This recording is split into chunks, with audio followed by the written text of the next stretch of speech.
Good morning everyone. Ito po ang inyong lingkod, si Pastor Ruel Camia po mula po dito sa Winnipeg, Manitoba, Canada. Bumabati po sa inyo ng isang magandang araw. Kumusta po kayo mga minamahal na mga kapatid? Sana po ay nasa mabuti kayong kalagayan. Kung ako naman po ang inyong tatanungin, sa awa at biyaya po ng Panginoon, sa araw pong ito ay 54 na po ang inyong lingkod. So maraming pong salamat una sa mga bumati ng akin pong kaarawan. Kagabi po ang sabi ko po kay Mrs. Di ba kaya na wag muna akong mag-broadcast ng tinig ng pag-asa. Sabi niya, bakit naman? Sabi ko, birthday ko, tiyak na pupunuin ang aking timeline at ang aking messenger ng mga pagbati. Sigurado na mahihirapan akong sumagot. Alam niyo po, alas 12 pa lang nasagot na ako kagabi sa mga bumabati sa akin hanggang ngayon pong umaga. Sinasagot ko pong pilit isa-isa yung mga bumabati sa akin at nagpapasalamat po akong isa-isa. Pero alam niyo po, madami pala ho na nagmamahal sa inyong lingkod at to that I would like to say thank you for all of you for praying for me and for all your greetings. Maraming pong salamat at sa mga biyaya ng Diyos, biyaya lang po talaga ng Panginoon kung bakit po tayo ay nabubuhay, kung bakit po tayo ay may kalakasan, kung bakit po meron tayo ng mga bagay na meron tayo ngayon. Lahat po ng ito ay biyaya at kaloob ng Panginoon. And whatever influence we have right now, it is not because we work on to that influence. Maybe God granted us that influence for us to influence more to people and to help people change the way they live and their lives, the way they think, in order to conform to the image and likeness of God, which is our ultimate purpose in life. Tandaan po ninyo, ang ultimate purpose po ng buhay natin ay maging kawangis ni Kristo. Ito po ay para sa mga mananampalataya. Sasabihin ko po sa inyo, ang pangunahing layunin ng ating buhay ay maging kawangis ng Panginoong Hesukristo. Kaya po, yun po ang atin pong pilit na ina-achieve at yun po ang ating tinatrabaho kasi po tayo ay mga mananampalataya na. Anumang effort na gagawin natin walang silbi, malibang ikaw ay mananampalataya na. Kasi pag ikaw po ay mananampalataya na at gumagawa ka ng mabuti, gumagawa ka para sa kabutihan ng kapwa, para sa Panginoon, it will be counted now because you are already a Christian now. Pero nung hindi ka pa mananampalataya, everything is nothing if you will work on that for your salvation. Because kung kayo po ay nagbababad na sa mga aral ng tinig ng pag-asa, alam po ninyo na ang ating kaligtasan ay totoong biyaya ng ating Panginoon. So sa umaga pong ito, welcome again sa tinig ng pag-asa. Mamaya na po ako magbabasa ng inyong mga comment. Napakahaba po ng mga comment natin ngayon, pero alam ko po most of it ay pagbate. I really do appreciate it. Maraming pong salamat. So ngayon pong araw na ito, ang atin pong pag-aaralan ay isang mahalaga na pag-aaral.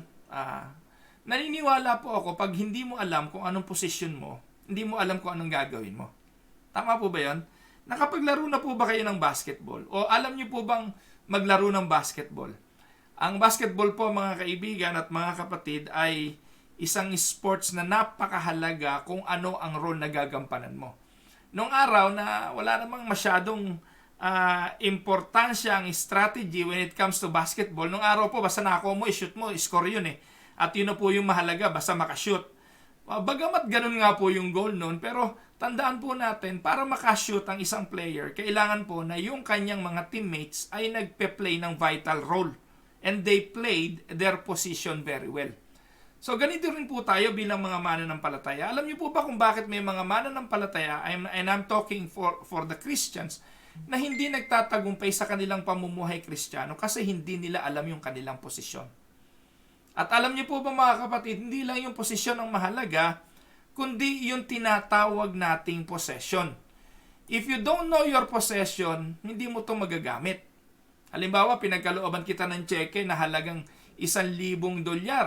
You have that $1,000 check in your possession, pero itong check na ito, inipit mo lang sa iyong libro or sa Bible na hindi mo in-encash, you have a possession in your hand, but you don't know your possession, that possession will not benefit you. Tama po ba?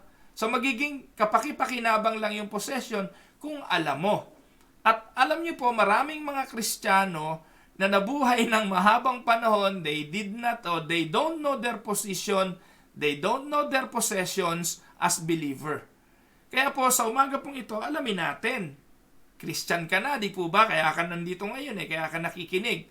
At ito po naman yung aking layunin para kausapin yung mga mananampalataya. Kaya nga po ang laging challenge ko, kayo po na nakikinig sa akin, if you are a born-again Christian and God called you towards salvation at sa oras na ito nananampalataya ka sa naging kamatayan ni Jesucristo sa krus ng Kalbaryo para tubusin ka sa iyong mga kasalanan, kinikilala mo na ikaw ay walang kakayahan, ikay makasalanan, pinagsisihan mo ito, sa makatuwid ikaw ngayon ay mananampalataya ni Kristo. Wala na pong extra hocus-pocus doon.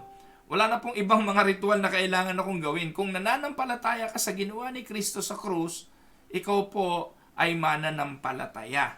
At ang Diyos, sa pananampalatayang yan, it all counted to Him as, it will counted as righteousness to you because of what Jesus did on the cross. At ikaw ngayon, dahil mananampalataya, kailangan lumago sa buhay pananampalatayang yan. And in order to grow, you need to know your position and you need to know your possessions in Christ as a believer. So, ito po yung ating pag-aaralan ngayon. At alam niyo po mga kapatid, kapag naunawaan natin ang mga bagay na ito, itutulak tayo nito sa lalong pagmamahal sa Panginoon. Kapag alam ninyo yung mga benepisyo ng pagiging anak ng Diyos, lalo nyong mapapasalamatan at lalo nyong mamahalin ang Diyos na nagbigay nito. Kaya po napili ko na sa aking kaarawan ngayong umaga ay aralin natin ito because I always remind myself of this position and possession as a believer. So simulan po natin mga kapatid. Ano po ba ang binabanggit na mga bagay na ito? So unahin po natin yung tinatawag na in the eternal plan of God. In the eternal plan of God, this is our position. Ano po? Una, in the eternal plan of God, our position is what we call foreknown. Have you heard of that word? Foreknown. Yung foreknowledge of God, yung kaisipan ng Diyos na ikaw ay piliin niya. Ang magandang talatang pagbulay-bulayan dyan, yung Romans chapter 8 verse 29. Diyan po binabanggit, ang sabi diyan, hindi ka pa pinapanganak, ni wala pa sa hinagap ng tatay at nanay mo na ikaw isilang. Lahat po tayo, hindi pa nililikha ang sanlibutan. Can you imagine? Ganun ka-powerful ang Diyos na ito. Ganun po dapat natin tingnan ang Diyos na makapangyarihan. Wala pa siyang nililikha, wala pang bagay na nasa existence. Ang sabi ng Romans 8:29, for whom He foreknew. He foreknew. Ikaw ay tinawag na niya. Ikaw ay pinili na niya. No? At doon, sabi, kung ikay pinili niya, He will predestine you to become conformed to the image of His Son, that He might be the firstborn among brethren.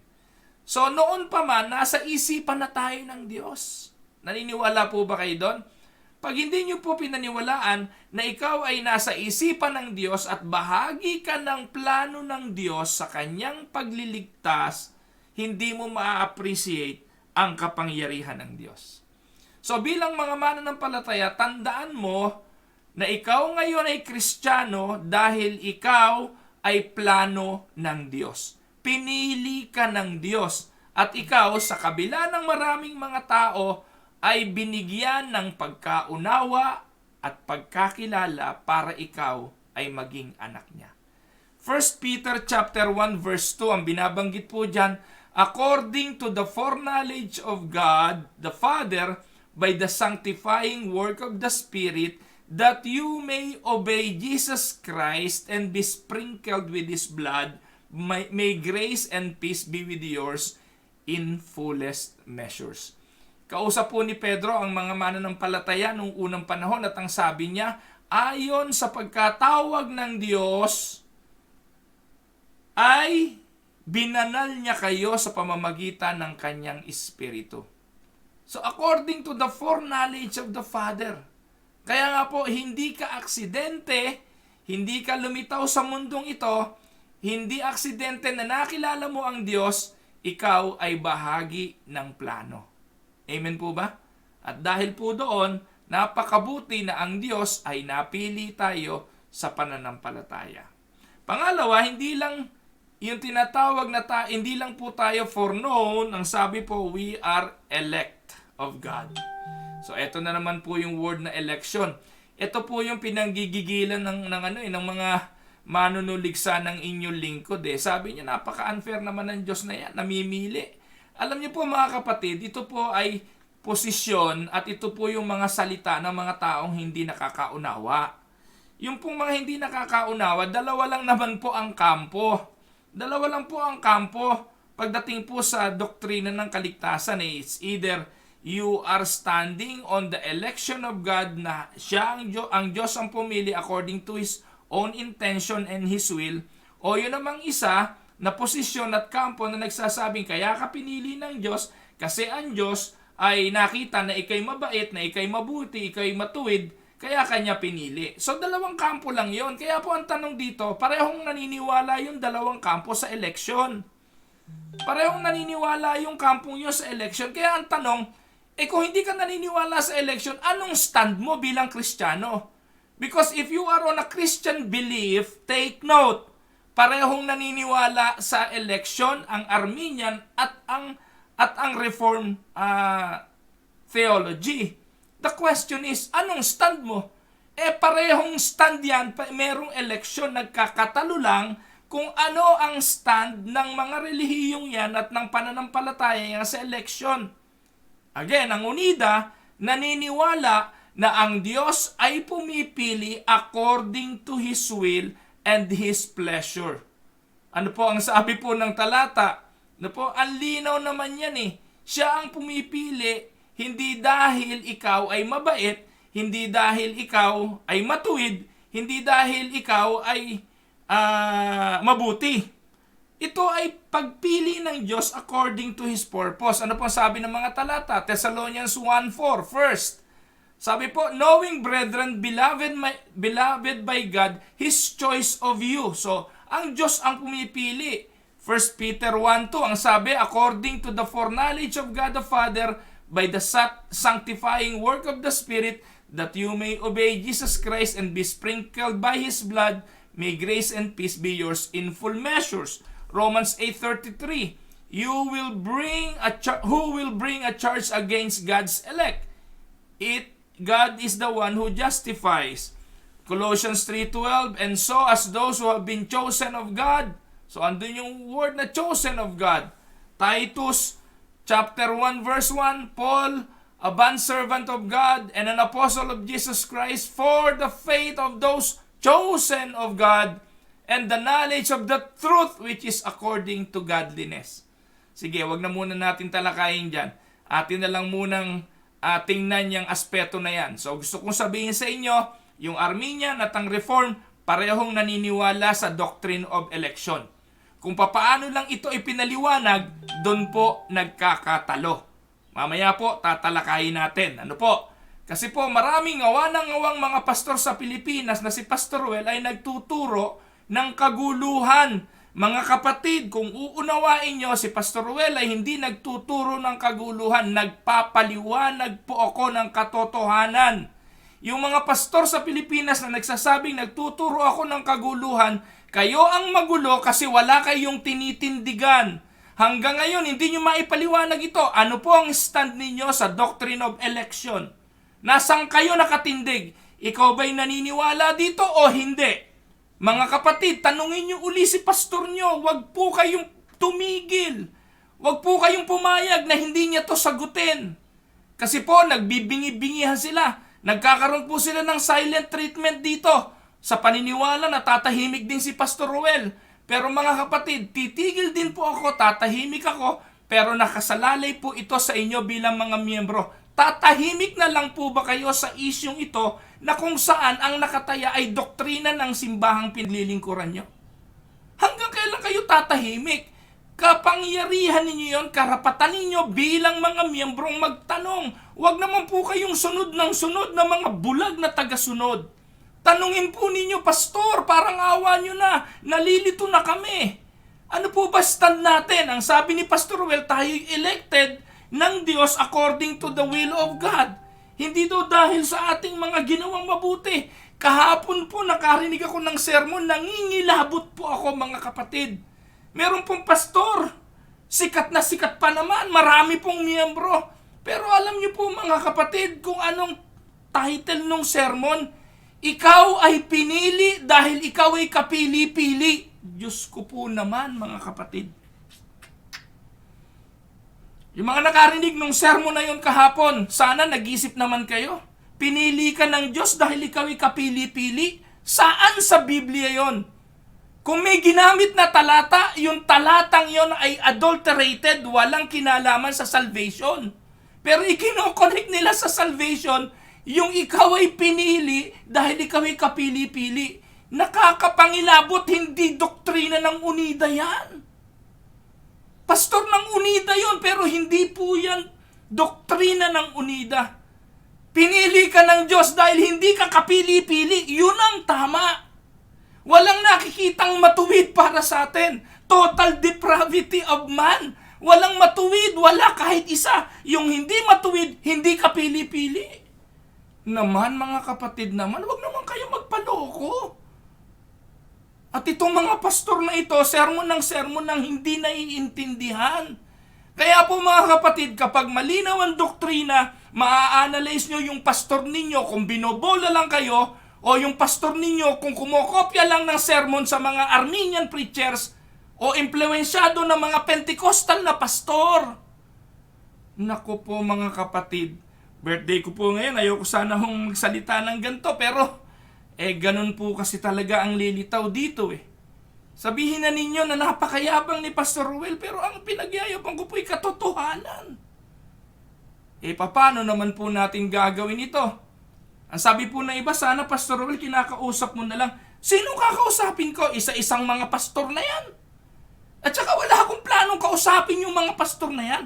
Ang kinakausap ko yung mga miyembro. Kayo pong mga miyembro na nakikinig sa mga pastor na ito. Tanungin nyo po sila. At pag nadiskubre nyo po na ang kanilang ipinagtuturo ay hindi talaga ayon sa itinuturo ng salita ng Panginoon, gumawa na kayo ng request, papalitan nyo yung pastor na yan. Mag-request kayo ng pastor na magtuturo ng tamang pananampalataya.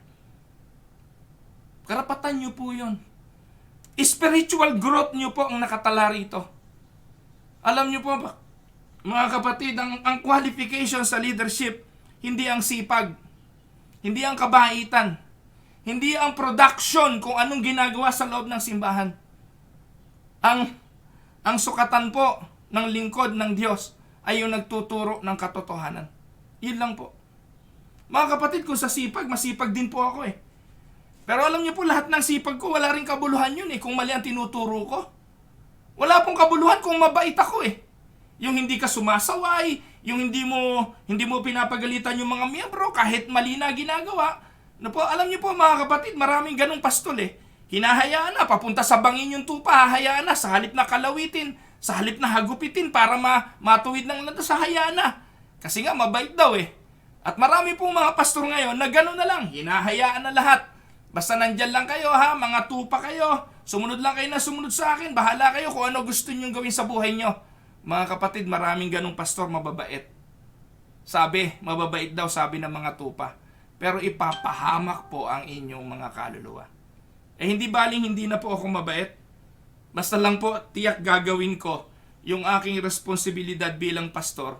Sasawayin ko po yung mga tupa na naliligaw, hahagupitin ko po yan ng salita ng Diyos kung kinakailangan, kahit na po magalit sila. Kasi naniniwala po ako pagdating ng araw, marirealize ng mga tupang ito na kung hindi dahil sa aking pastol na humagupit sa akin, marahil nasa kapahamakan na rin ako. Ewan ko po kung naiintindihan nyo ako, pero ito po ay simpleng bagay lamang. Pumunta po tayo sa susunod na bagay na atin pong posisyon sa atin pong Panginoon. Ito po yung tinatawag na predestinated. Another term, another doctrine, ewan ko kung narinig nyo na. Predestinated, ano pong ibig sabihin nito? Sabi po ng Ephesians chapter 1 verse 11. Ang ganda po niyan. Sabi po, also, we have obtained an inheritance. Ito po yung position na. Ho? Sabi po rito, we have obtained an inheritance having been predestined. And this is our position. Tingnan po ninyo, makikita niyo po rito sa talatang ito yung ating position at ang ating pong possession. Ano ang ating position? We have been predestined according to His purpose, who works all things after the counsel of His will. Diyan po mga kapatid, ikaw ay itinalaga na ng Diyos. Itinalaga ka ng Diyos kaya ka pinili. Mga kapatid, at dahil ikay itinalaga na ng Diyos, you obtain an inheritance. So, yan po. Diyan po sa talata ng Ephesians 1:11, makikita po natin both yung ating position at yung ating possession. Kapag ikay mananampalataya na, meron kang possession, meron kang pag-aari. Ano yon? Yung inheritance. Ang sabi po dyan, no? Tayo po'y itinalaga, predestined, at tayo po'y tagapagmana. Meron po tayong inheritance. Romans 8:29, ang sabi po dyan, for whom He foreknew, ayan, yung una kaninang talatang binanggit natin, yung pong ating unang position, foreknew, for whom He foreknew, susunod, He also predestined. So nakita niyo po, no? The one that God foreknew, He is also predestined to become conformed to the image of His Son, that He might be the firstborn among many brethren. Yan po yung proseso ng election. No? Pwede nating ilagay yan dyan. Yung kanyang mga tinawag ay yung the one whom He foreknew. He predestined to conform to the image of His Son, that He might be elected, the firstborn. And whom He predestined, He also called, and whom He called, He justified, and whom He justified, He also glorified. Alam niyo mga kapatid, natalaki ko na po lahat yan. Isa-isa, balikan niyo lang po mga kapatid yung mga videos natin dyan. Yan sa doctrine ng predestination. Natalaki ko na po yan. Ephesians chapter 1 verse 5, binanggit din, He predestined us to adoption as sons through Jesus Christ to Himself according to the kind intention of His will. Ito po, laging tinatanong Pastor Kamya, sinabi mo na ako'y pinili ng Diyos. Anong dahilan ng kanyang pagpili? Ayan po ang sagot. Ang pagpili ng Diyos, ang kanyang predestination according to the kind intention of His will. Hindi ka pinili dahil ika'y kapili-pili. Pinili ka ng Diyos ayon sa kanyang sariling intensyon. Si Jacob ay yung dalawang anak, si Esau at si Jacob, habang nasa sinapupunan pa ng kanilang nanay sa Romans chapter 9, para matupad ang doktrina ng election, sinabi ng Diyos, I love Jacob and I hated Esau. Ngayon ang tanong, ba't naman ganun ang Diyos? Mga kapatid, ang sagot ko po yan, iyan po yung kind intention of the will of God. Basahin niyo po yung Romans chapter 9, nagtanong din po si Apostol Pablo ron. Ang sabi, meron bang hindi matuwid sa Diyos? Ang sagot, wala. Po? Kaya Romans chapter 9 po, basahin ninyo para lubusang maintindihan ninyo ang doktrina ng pagpili ng Diyos. So, we are also predestinated. Uulitin ko, 3 na po yun. Ang position daw po natin, una, we are foreknown. Second, we are elected. Third, we are predestinated. At pang-apat, we are chosen. Ayan. So, ano pong sabi dyan? Ikaw ay pinili. Matthew 22:14.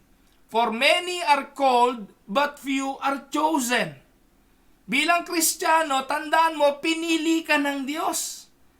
At hindi po lahat pinili. Ang katunayan niyan, maluwang ang daan, patungo sa kapahamakan at maraming papunta ron.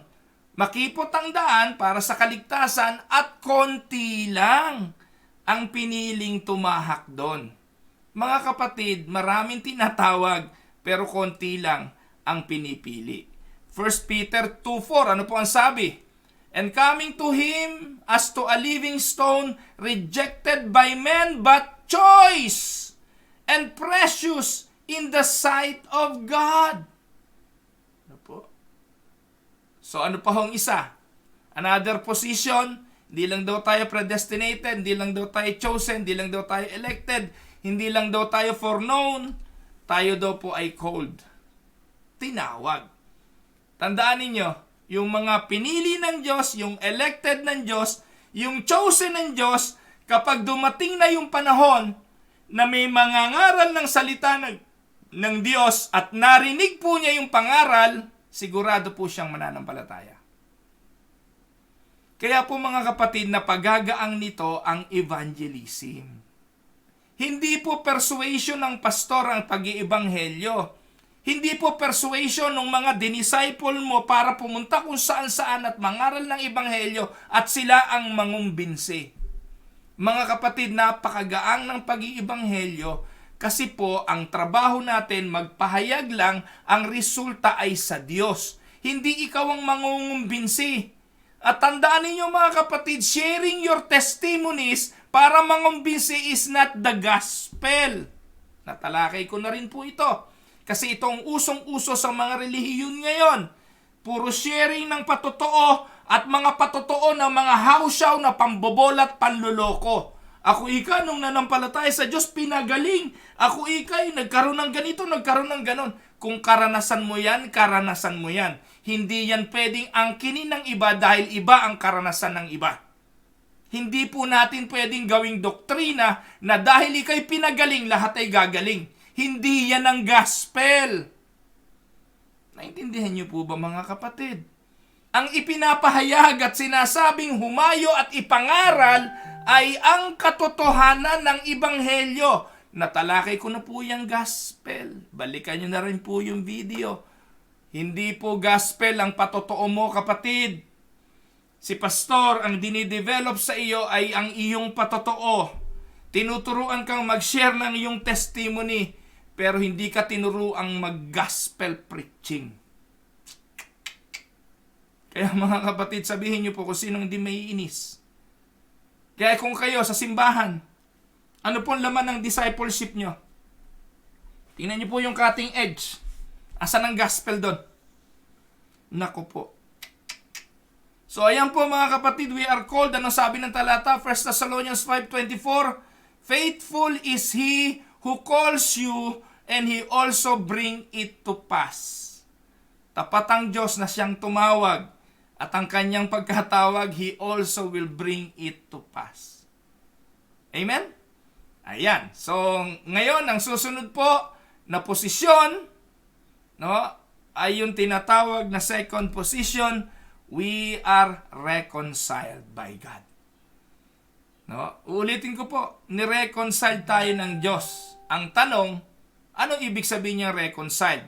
Una, yung tinatawag na reconciled by God.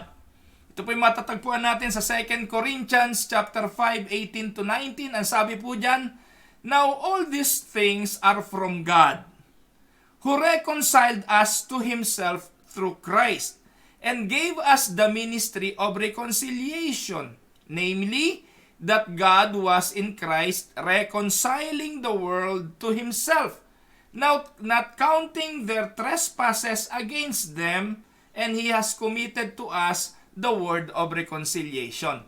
Sana po maging malinaw sa inyo ang talatang ito, sulat to ni Pablo sa mga taga-Korinto.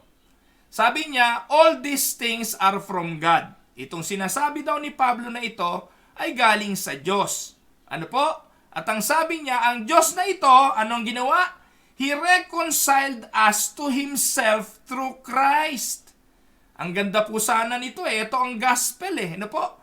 Ito po yung mensahe. Ito yung mabuting balita. Ang mabuting balita, ang Diyos na galit sa kasalanan ng tao at muhing-muhi sa atin, ay gumawa ng paraan para tayo'y ma-reconcile sa Kanya. Paano ginawa ito ng Diyos? Kapag sinabing gawa ito ng Diyos at salvation ay galing sa Diyos, it is a redemptive work of the Father, the Son, and the Holy Spirit. The work of the Triune God. Ang pagliligtas at ang kaligtasan gawa ng Trinity. And this God reconciling us to Himself. Siya ang gumawa nito. At paano daw nangyari ito? God was in Christ reconciling us to Him. By the blood of the Lord Jesus Christ. By His death. Kaya kahit anong gawin ng tao, paano ka mara-reconcile sa Diyos? Nothing on your part. Nothing on your effort. Maganda sana pag ipine-present ito ng mga Armenian eh, no? Ang mga Armenian, maganda i-present ito, nakakatawa eh. Sasabihin nila, kulang ang yaman, kulang ang effort, kulang ang prestige. Lahat ng gagawin mo, parang tulay yan. Hindi ka makakabuo ng tulay para makarating sa Diyos. Pero habang ginagawa po nila yung pagpapahayag, parang nakakabuo yung tao ng unti-unting tulay para makarating doon. Ang sinasabi lang nila, kapos. Kapos, kapos, kapos. Basically, mga kapatid, hindi kapos. Wala talagang bunga. All of the human effort are for nothing. They are all in vain. Hindi lang kapos. Kasi pag sinabing kapos, ano po? Ay parang may konti na lang. At pupunuan na lang ng Panginoon yung kapos. Mga kapatid, hindi ganon. Wala hong kapos. Dahil wala talagang effort on any part sa human. It is the work of God. Naintindihan niyo po ba yun? Ngayon, mabait ka. Sabihin, okay na sana yung kabaitan, kaya lang kapos. No! Hindi talaga okay yun. Kahit mabait ka. Kahit magaling ka. Kahit mabuti ka. Tandaan po ninyo, ang sinosolve na issue po, mga kapatid, ay spiritual. Ang sinosolve na issue ng Panginoon ay ang kalagayang spiritual. At ang tao sa kalagayang spiritual ay patay. At dahil patay, anong pwedeng effort ng isang patay at sabihin yung effort ng patay ay kapos? Wala nang effort. Nakuha niyo po ba, mga kapatid? Kaya po, in order to connect the dead spirit of man, God need to do something. He reconciled us. So, ang Diyos ang gumawa nun. Colossians 1:20, ano pong sabi? And through Him to reconcile all things to Himself, having made peace through the blood of His cross, through Him. I say whether things on earth or things in heaven. So, ayan po yung doctrine of reconciliation. Ngayon ang tanong, sabi diyan, we are reconciled by God. So, ang ibig sabihin ng effort, galing sa Diyos. Ngayon, kanino tayo na reconciled? Ito po ang sabi, we are reconciled to God. Bakit kailangan yan? Romans 5:10. Ano po ang sabi? For if while we were enemies, ayan eh. Kaya kailangan ng reconciliation. Dati kasi tayong kaaway. We were enemies of God. So kung ikaw ay kaaway, ano mang gagawin mo, wala yung matuwid sa iyong kaaway. Magkaaway nga kayo eh, kahit anong gawin mo. Walang pwedeng maging effort para ikaw ay para maapis mo ang isang galit na Diyos. Nothing on us because we are not capable. We are dead. We are sinful human being. And because of sin, God hated us. We are enemy of Him. But we were reconciled to God through the death of His Son. And much more, having been reconciled, we shall be saved by His life. Ganda-ganda nito mga kapatid. Ang gandang aralin nito. Na dati tayong kaaway, pero tayo po'y na-reconciled sa dugo at kamatayan ng ating Panginoong Hesukristo. 2 Corinthians 5:20, ano po sabi diyan? Therefore, we are now an ambassadors for Christ, as though we were entreating through us. God were entreating to us. We beg you on behalf of Christ, be reconciled to God. 2 Corinthians 5:20. Nakuha niyo po? So sa pamamagitan po ng reconciliation and by the blood of the Lord Jesus Christ, His death on the cross, we reconciled back to God. Amen? Ayan. So yun po yung pangalawa na salita. Ano po? Na posisyon. We are reconciled. Pangatlo, we are redeemed. Yan. Ano naman yung redeem? So natalakay ko na po yata ito nung isang araw, yung Doctrine of Redemption. Ito po ay marketplace word. Naalala niyo po yun, mga 2 linggo na po yata nung natalakay ko ito. Hanapin niyo po doon sa aking video, yung Doctrine of Redemption. So ayoko na pong talakay isa-isa, gagabihin tayo pag inisa-isa po natin ito. Pero ang mga talata po, Colossians 1:14, ang sabi po dyan, in whom we have redemption and forgiveness of sin. Colossians 1:14, kay Jesus Christ, we have redemption and we have forgiveness of sin. Tapos po, 1 Peter 1:18, knowing that you were not redeemed with perishable things like silver or gold for your futile way of life inherited from your forefathers. Dito po, nagdodoktrina po dito si Peter. At maganda po yung pagtuturo ni Pedro dito sa mga kapatiran. Sinabi po ni Peter dito na kayo ikay tinubos, yung niredeem. Ano po? Tinubos. Hindi ng mga bagay na perishable. Katulad ng silver, katulad ng gold. Alam niyo po mga kapatid, ito pong dalawang binanggit ni Peter dito ay considered to be precious metal or precious element. Yung silver at saka yung gold, yan po ay katumbas ng salapi na ginagamit na pambili nung araw. Mahalaga yan. Pero ang sabi po dito, yan pong mga bagay na yan, kahit ang salapi ay magpe-perish. Lilipas, mabubulok. Ang ating naging katubusan ay hindi po silver at gold. Paglalarawan ito, para po yung nasa auction trade ng mga slaves. Yung slave market. Sa slave market, may pera ka, pwede mong bili ng alipin. Pwede mong i-redeem ang alipin sa pamamagitan ng pera. Pag binili mo na ito, sa'yo na yon. Ang Diyos, yung Doctrine of Redemption, inilalarawan din ito na ganon. Kaya nga po, it is a market place term, agorazo, no? Yung you will go to the market, you will buy something, and that something that you redeem and bought, you take it home with you. That is yours already. Ganon ang ginawa ng Panginoon. Ganon ang ginawa ng Diyos sa atin.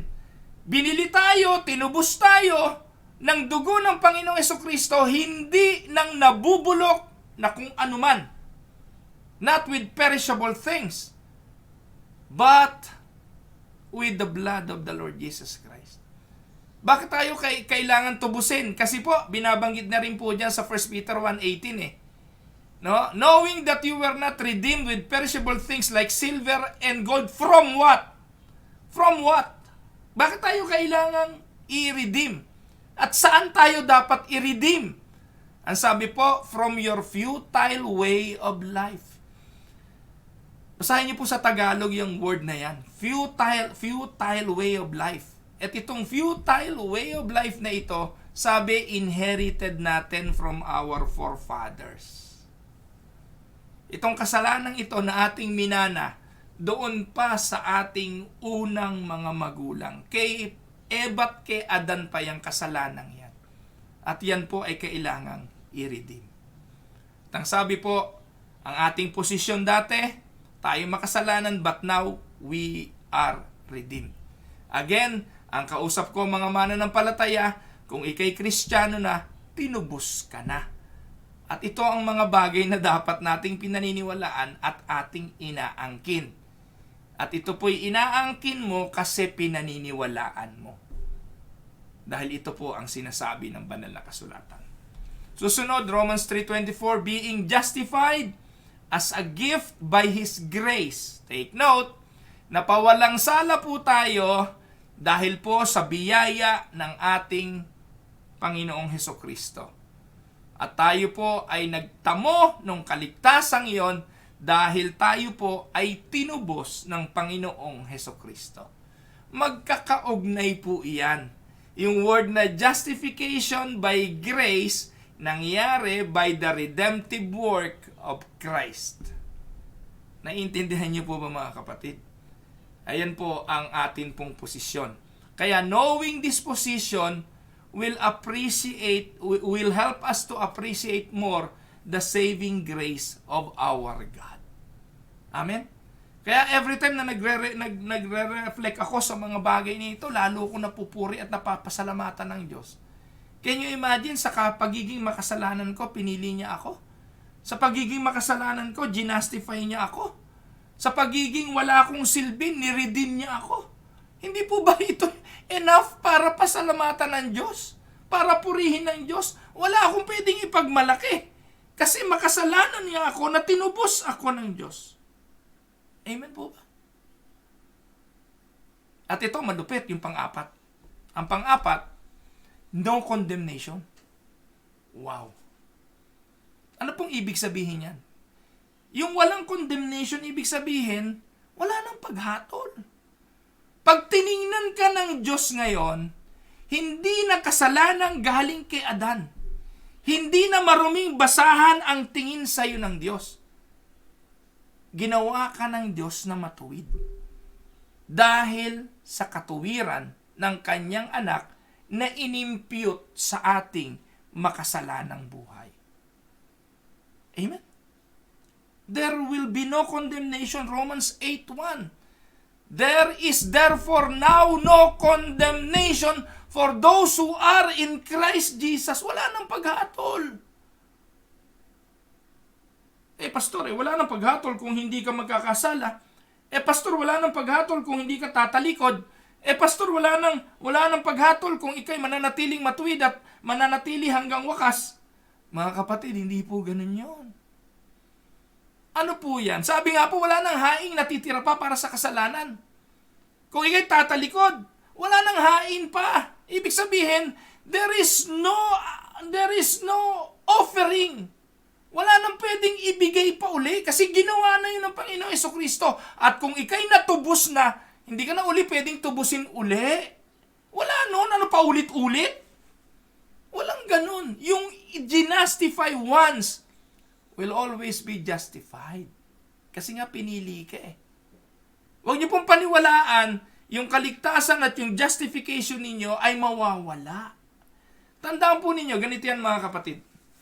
Ang katwiran kasi ng iba, wala naman perfecto tama. Pero mga kapatid, yung efficacy ng ginawa ng Panginoong Hesukristo sa krus ng Kalbaryo para sa ating kasalanan, para tayo tubusin, ay 100% effective. Ano pong ibig sabihin? Tayo po ay totally pinawalang sala ng Diyos. Ngayon, you are standing now in front of God righteous, matuwid, walang kasalanan. Pastor, ang sabi, nagkakasala pa tayo Opo, nagkakasala pa ulit tayo, nagkakamali tayo, pero hindi na ito yung kasalanang papatay na muli sa iyong espiritu. Nakuha niyo po? Hindi na po ito yung muling papatay sa iyong binuhay na espiritu kasi ipinanganak ka na sa espiritu. Mga kapatid, nung namatay sa krus ang ating Panginoong Hesukristo at nabuhay sa mga patay, Kanya nang pinagtagumpayan ang kamatayan. Hindi na po mamamatay yung mga binuhay sa espiritu. Hindi na mamamatay ang buhay na espiritu ng mga mananampalataya kasi napagtagumpayan na ito ng Panginoong Hesus. Kaya kung ikaw may nagkakasala, may parusa yon mga kapatid. May mga kaparusahan yon. Dito, may mga kaparusahan na yon. Daranasin mo na parusa nun. Pero hindi ka na muling mamamatay sa Espiritu. Dahil inimpute nga sa atin yung righteousness ni Christ. Narinig nyo na po ba yung turong ito?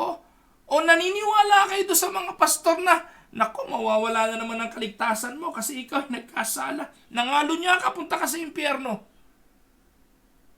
Lalo na kung hindi ka magsisisi, punta ka sa impyerno. Mga kapatid, hindi po gano'n. No? Mali pong turo yun. Ang linaw po niyan eh, there is now no condemnation for those who are in Christ. Ano pa? John 5:24, truly, truly, I say to you, he who hears my word and believes him who sent me has eternal life, and does not come into judgment, but has passed out of death into life. Tinuturo din naman yan, naririnig ko po yan, pag nag-evangelize yung mga Armenian na pastor eh. Ngayon Ika, ang pangalan mo nakasulat na sa aklat ng langit. Ikaw Ika ay may buhay na walang hanggan na. Pero ibang usapan kapag nagkasala ka uli, tanong, sino makakarating sa langit pag ganon? Sino makakarating sa langit kapag perfection ang pag-uusapan? Wala akong perfect. We are still a work in progress. Amen? Kaya yung buhay po na nasa atin, sa laman at sa espiritu, ay biyaya ng ating Panginoong Hesukristo. Paniwalaan lang po natin na wala ng condemnation doon sa mga nakipagkaisa sa Panginoong Hesukristo. Po? We pass out of death into life. Sunod po, 1 Corinthians 11:32. But when we are judged, we are disciplined by the Lord in order that we may not be condemned along with the world. Ayan po. Yan po, sabi ni Pablo dyan, may mga issue po dyan sa Korinto. May mga tao na namumuhay pa rin sa kasalanan, pero mga mananampalataya na. Ano ang sabi ng Panginoon dyan? No, dito pala sa mundong ito, hatulan tayo, didisiplinahin tayo. Para ano? Para wag daw tayong makondina ng ating Panginoon katulad ng pagkondina sa mundo. Amen? Because we will not be judged. Kaya nga, paparusahan tayo, didisiplinahin tayo. Alam niyo ba, magandang paglalarawan ito? Walang iba kundi yung prodigal son, yung bunso. Bagamat ang prodigal, yung panganay, hindi ba? Yung kumuha ng kanyang kayamanan at umalis ng ibang bayan. At pumunta sa ibang bayan, inubos yung kanyang ari-arian ng tanong, yung po ba'y anak? Di po ba anak yon? Napakawalang iyang anak, hindi po ba? Buhay pa yung tatay niya, kinuha na yung kayamanan ng ibang bayan. Inubos ang kayamanan at naglamyerda ng kung ano-anong matinding pamumuhay. Yun po yung naniniwala sa YOLO eh, you only live once. Kaya, ubusin na lahat. So ano po nangyari sa kanya? Maubos po lahat. Dahil po yun ay anak, yung anak will come to a realization. At hindi po siya pinakialaman ng ama. Hindi po siya pinasundan ng ama. Hindi po siya pinaimbestigahan ng ama. Wala na pong tulong na ibinigay yung ama sa kanya. Kasi ito'y paraan ng ama doon sa sinasabi ni Apostol Pablo na we are disciplined by the Lord in order that we may not be condemned. Amen? Ang tanong Pastor, paano kung hindi nakabalik yon? Kung hindi po nakabalik yon, anak pa rin yon. Nakuha niyo po ba mga kapatid? Ang anak ay anak. Wala pong pwedeng magtanggal ng relasyon ng anak at ama. Nobody. Sabi ko ako magdesisyon at sabihin ko ayoko na sa Diyos. Yun na nga, example nun Yung ba naman ginawa nung anak na yon ay hindi pa paglalarawan? Na siya mismo nagsabing ayaw na niya sa kanyang tatay. Di, ibig sabihin, pag ayaw ko na, di mawawala kaligtasan ko. Ako na nga tumanggi sa kaligtasan ko Kapag tumanggi ka sa kaligtasan mo, isa lang ibig sabihin, hindi ka naligtas in the first place. Nakuha niyo po? Yung mga taong sasabihin, tatanggihan yung kaligtasan nila, isa lang ibig sabihin nun. Hindi yun naligtas in the first place. John 3:18. He who believes in him is not judged. He who does not believe has been judged already, because he has not believed in the name of the only begotten Son of God.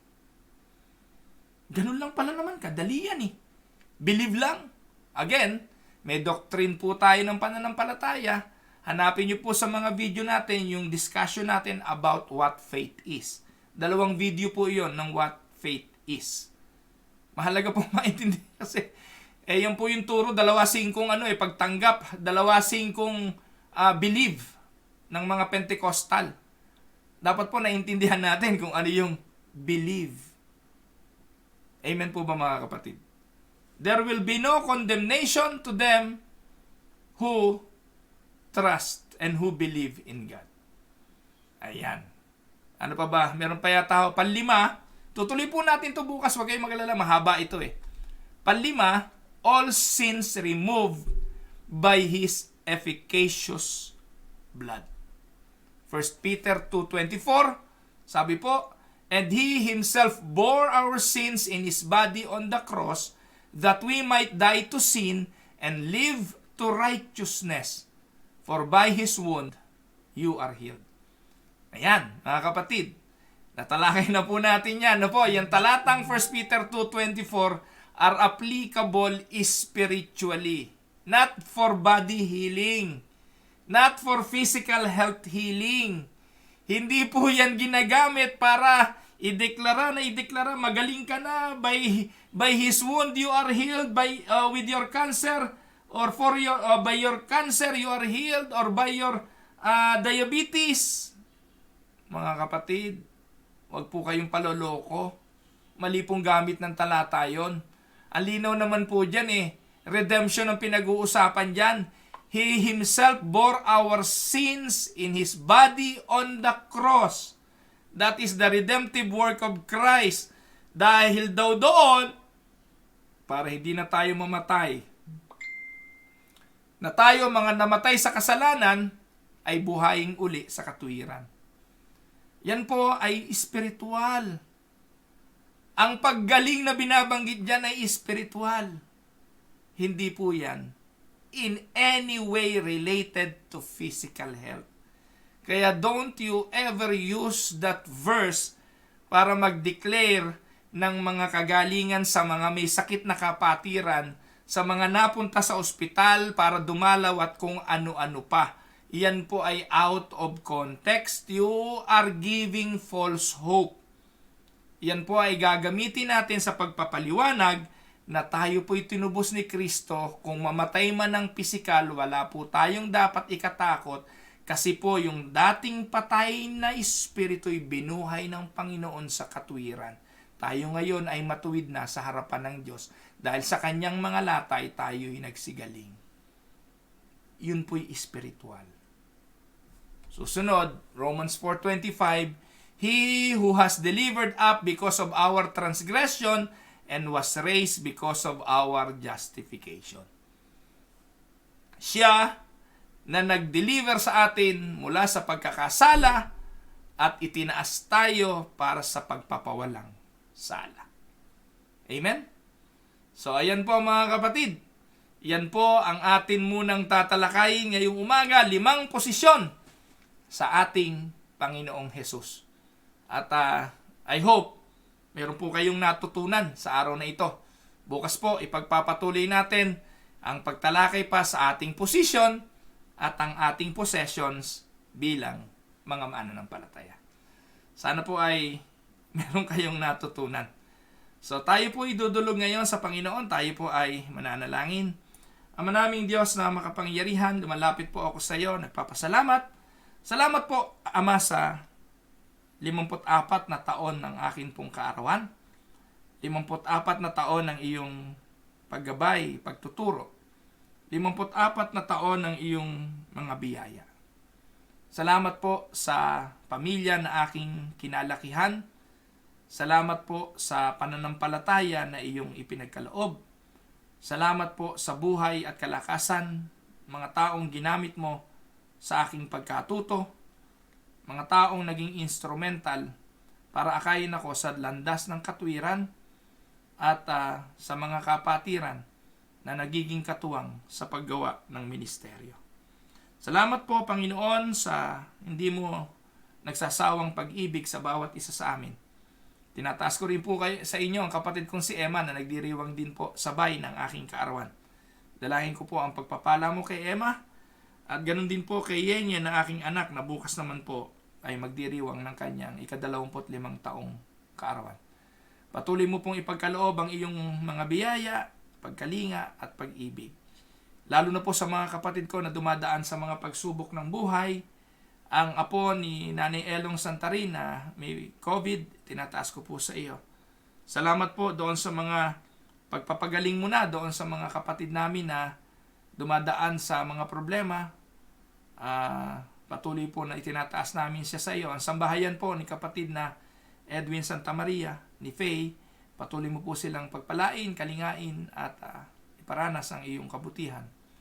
Patuloy din pong pagpapala, Panginoon, ang akin pong samo sa mga kapatid namin na may mga suliranin sa buhay, problema sa mga relationship, lalo na po yung mga may edad na, Panginoon, sa panahong ito ng pandemic ay masyado pong nahihirapan. Yung mga kapatiran namin dumadaan sa mga depression stage ng buhay, kawalan ng mga katugunang pinansyal. Ang problema po ng COVID, lalo na po sa bansang Pilipinas, sa iyo ko po ipinagkakatiwala, Panginoon, ng lahat ng ito. Naniniwalang sa iyo pong mga kamay ay may kasagutan naman ang lahat. Maraming pong salamat at kung sino man po yung nakikinig ng pag-asa, ng tinig ng pag-asa, sa mabuti mang paraan o sa hindi magandang motibo, kausapin mo sila, Panginoon. Kausapin mo ng iyong mga salita. At kausapin mo sila, Panginoon, sa pamamagitan ng bagay na ito na magsuri, tingnan kung ano ba yung tinitindigang mga doktrin at pananampalataya. Aking pong dalangin, Panginoon, na ang liwanag ng iyong mga salita ang patuloy na mangusap sa aming mga buhay. Maraming salamat. Ito po ang aming dalangin sa pangalan ng aming Panginoong Hesus. Amen and amen. Maraming salamat po. Naku, marami pong nanood sa atin ngayon. Ngayon po, 111 pa. Usually po kapag mga batian at prayer portion natin, nababawasan na po ito. Pero hanggang ngayon, 111 pa po yung nanonood. At salamat po yung mga opisina na nanonood. May nakapagbalita sa atin ngayon sa opisina po ng alam niyo na kung saan opisina yon. 3 opisina raw yun. Puro tinig ng pag-asa pinapanood Sana lang po kapag nanonood ay hindi naghahanap ng mga mali. Hindi iniimbestigahan kung sino yung mga nagko-comment para ipatawag at disiplinahin. Huwag pong ganon. Marahil po, karapatan ng bawat isa na magsuri, karapatan ng bawat isa na magpahayag, karapatan ng bawat isa na sabihin yung inaakala nilang matuwid. Ngayon, kung sa tingin nyo mali ang mga bagay na ito, naghihintay naman po ako ng comment, naghihintay ako ng pahayag po. Anyways, babati na po ako. Ayan. So, babatiin ko po ang mga nakasama natin ngayong umaga. Kapatid na Paz de la Cruz, Ate Rosy Silla, Nanay Flor de Lisa Maines, magandang araw po sa inyo. Ayan. So, Ate Miriam Galvan, magandang araw. Kapatid na Morena Mulitas, Kuya Ray Alcantara, magandang araw po. Ate Yoli Dipol, Kuya Emil Serrano, Kuya Alex, Commodore Alex Flora, magandang araw po sa inyo, Kuya Alex at Ate Daisy Flora. Magandang araw, Pastor Olan Rebullar. Ayan. Sana patawag ka rin, Pastor Olan, kasi ikaw laging ito Pastor Olan, pinakamasipag po ito, tagapanood ng tinig ng pag-asa. Ayan, gaya po ng sinasabi ko, kung gusto po ninyo na magtanong pa, magturo na nandyan sa Pilipinas, ito po si Pastor Olan. Maaasahan nyo po ito sa pagtuturo. Po, yan.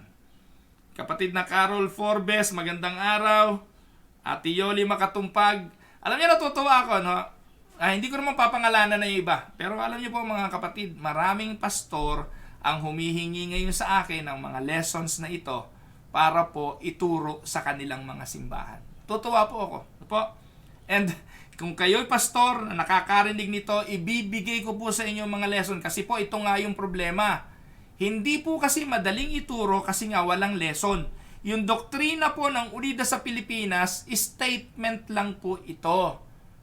Pero wala po lesson. Sana nga po, yung mga binabudgetan na lupon sa edukasyon na may budget, ang pondo po ng first fruit offering, dun lahat pumupunta. Dapat po yung opisinang yon gumawa ng lesson. Gumawa ng mga pagtuturo sa doktrina at wag kung ano-ano. Wag po yun. Po kayong magagalit. Suggestion lang.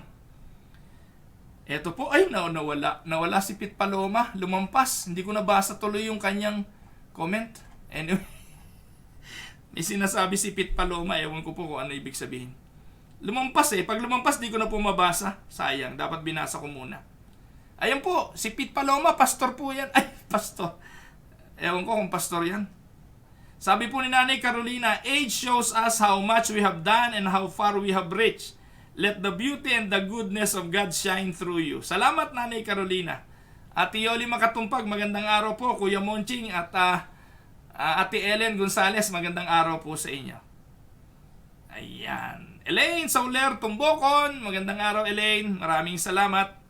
Maraming salamat Ate Ovi Enido at Kuya Pete. Thank you po. Kapatid na Ruben Manabay, magandang araw po sa inyo. Ate Susan Flores, Jane Eusebio, magandang araw. Ate Delia and Kuya Ban Magkawas, magandang araw po. Tito M.A. Paredes, magandang araw po. Nanay Gloria Morales, Kuya Rodante Kerubin, Ate Nene Enriquez, Pastor Jimmy Antonio, Paring Benji San Gabriel, magandang araw. Mariví Frias, magandang araw sa iyo. Maribeth Eusebio, ayan. Pinsang Norby de la Cruz, magandang araw. Pastor Sunny Herbacio, magandang araw. Kapatid na Meryl Cornejo, magandang araw. Kapatid na Lani Tulagan, Lay Presa at Emong Presa, magandang araw. Alam niyo po si Emong, natutuwa ako. Nasa Afghanistan na po si Emong, nanonood pa rin po sa atin sa Tinig ng Pag-asa. Patuloy ka pong palaguin ng Panginoon, kapatid na Emong. Ayan, ganun din po si Ate Neneng Sintos, magandang araw. Agnes Causaren, Ate Mirna Sinfuente, si Jev Azinel, magandang araw. Kuya Eric Maines, Ate Elsa de la Marter. Ate Elsa, maraming salamat sa iyong gift para sa Winnipeg Unida. Thank you so much. Kuya Jemer Hunyo, Kuya Jemer, magandang araw sa inyo. Pagpalain kayo ng Panginoon.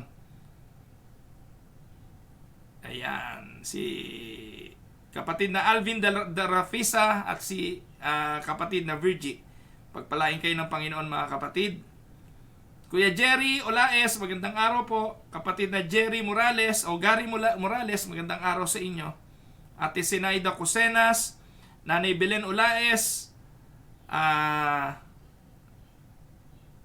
sino ba yung Christina? Si Ate Ina ba ito? Hindi, si Techi. Techi Bartolome, magandang araw sa iyo. Pagpalain kayo ng Panginoon. Si Chester. Kapatid na Allen Olanyo, magandang araw.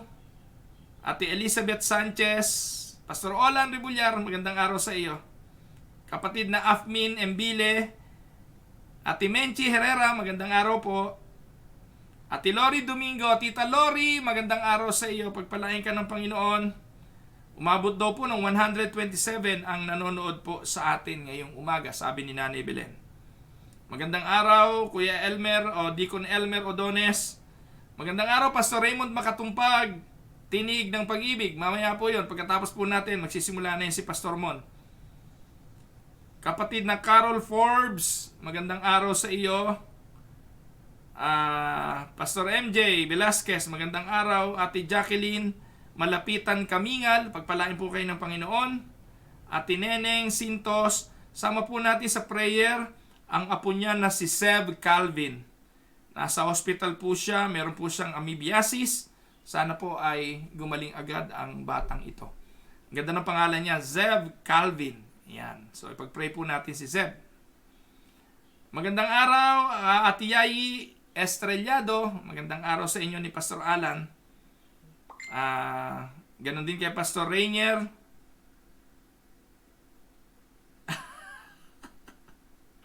ECQ na naman daw po ngayon sa Philippines, sabi ni Pastor Rainier. Nasa 128 po tayo kanina. Praise God po. Ayan, sabi ni Lay.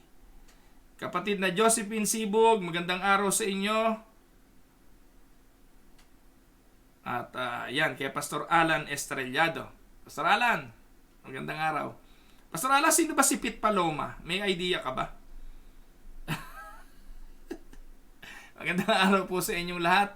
Mga kapatid, again, hindi po ako madamot. Ibibigay ko po yung mga lessons. No po, gaya ng binanggit ko sa inyo, ito ang issue ngayon. Wala po kasi silang magamit ng mga lesson. I don't know kung tinatamad silang gumawa ng lesson tungkol sa doctrine. So, ipamimigay ko po ito. Kung sino mang pastor ang gusto, I will be sending you. Kasi minsan ayaw nyo ipalabas yung video. Mas madali nga, ipalabas nyo na lang yung mga video. Papanoorin na lang eh. Pero kung gusto nyo po na kayo ang magturo sa mga miyembro nyo, gamitin po ninyo sa mga Sunday school, sa mga small group, eto po ituro nyo, isesend ko po sa inyo yung mga lessons kung gusto po ninyo. For only those who are interested. So ayun, maraming salamat. At patuloy po kayong pagpalain ng Panginoon. Magkita po ulit tayo bukas. Ano po?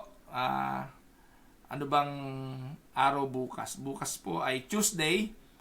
At sa awa po ng Diyos, sa kanyang habag, ay magkikita-kita po tayo. So again, ito po ang inyong lingkod. Si Pastor Welcamia mula po dito sa Winnipeg, Manitoba, Canada para po sa ating pag-aaral ng salita ng Diyos dito po sa Tinig ng Pag-asa. God bless everyone!